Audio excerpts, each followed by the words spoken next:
Shankar movie explanation. Movie story విషయానికి వస్తే, hero Chiranjeevi గారు తన చెల్లెలైన కీర్తి సురేష్ ని తీసుకొని కోల్కతాకు వస్తాడు.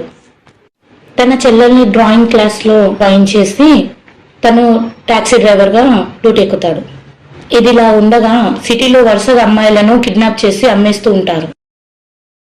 ఇది పోలీసులకు పెద్ద తలనొప్పిగా మారుతుంది. అయితే టాక్సీ డ్రైవర్లందరినీ పిలిచి పోలీసులు ఒక మీటింగ్ పెడతారు. ఆ కిడ్నాప్ గ్యాంగ్ రౌడీలని ఫోటో చూపించి వీళ్ళు ఎవరైనా కనిపిస్తే మాకు ఇన్ఫార్మ్ చేయమని చెప్పేసి అక్కడ టాక్సీ డ్రైవర్లందరికీ ఇన్ఫార్మ్ చేసేస్తారు.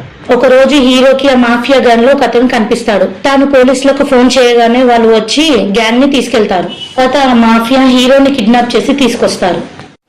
అప్పటి వరకు అమాయకంగా ఉండే హీరో విశ్వరూపం చూపిస్తాడు, అందరినీ చంపేస్తాడు. ఇదిలా ఉండగా సుశాంత్ కీర్తి సురేష్ ని ఒక టాక్సీ జర్నీలో తనని చూసి లవ్ చేస్తాడు. తర్వాత వాళ్ళ పెళ్లి చూపులు జరుగుతాయి. తర్వాత చిరంజీవి గారు మాఫియా గ్యాంగ్ లో ఇంకొక వ్యక్తిని చంపుతుంటే తమన్నా చూస్తుంది. సుశాంత్ చెల్లెలైన తమన్నా చూస్తుంది. అయితే హీరో తమన్నాకి గతం చెప్తాడు. కీర్తి సురేష్ తన చెల్లెలు కాదంటాడు. అయితే గతంలో తన ఒక మంచి రౌడీ. హీరోని ఒకసారి రౌడీలు పొడి చేస్తారు. ఆ సమయంలో ఎవరు రాకపోతే కీర్తి సురేష్ వచ్చి కాపాడుతుంది. మా అన్నయ్య అని అబద్ధం చెప్పి హాస్పిటల్లో జాయిన్ చేస్తుంది. ఒకరోజు హీరోయిన్ ని కిడ్నాప్ చేస్తుంటే హీరో చూస్తాడు. కీర్తి సురేష్ తో పాటు చాలా మంది అమ్మాయిల్ని కూడా కాపాడతాడు. అక్కడి నుంచి ఒక క్యాసెట్ తీసుకొస్తుంది. ఆ క్యాసెట్ కోసం మాఫియా గ్యాంగ్ కీర్తి సురేష్ ఇంటికి వచ్చి వాళ్ళ అమ్మ నాన్నల్ని చంపేస్తారు. హీరోయిన్ ని పొడి చేసి తలపై కొట్టి వెళ్ళిపోతారు. అప్పుడే ఆ హీరో అక్కడికి వస్తాడు. హీరోయిన్ ని హాస్పిటల్ కి తీసుకెళ్తాడు. డాక్టర్ అమ్మాయి నీకు ఏమవుతుందని చెప్తాడు. అక్కడ నర్సు ఉండి వాళ్ళ చెల్లెలని చెప్తుంది.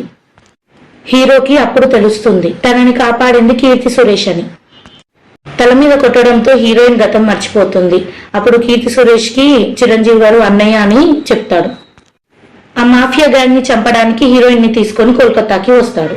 హీరోయిన్ కి తెలియకుండా అందరినీ చంపుతుంటాడు. లాస్ట్ లో కీర్తి సురేష్ ని కిడ్నాప్ చేసి హీరోని రమ్మంటారు. హీరో వెళ్లి అందరినీ చంపేస్తాడు. ఇదండి మూవీ ఎక్స్ప్లెనేషన్. నా ఎక్స్ప్లెనేషన్ కనుక మీకు నచ్చినట్టయితే లైక్ చేయండి, సబ్స్క్రైబ్ చేయండి. నెక్స్ట్ వీడియోలో మళ్ళీ కలుద్దాం.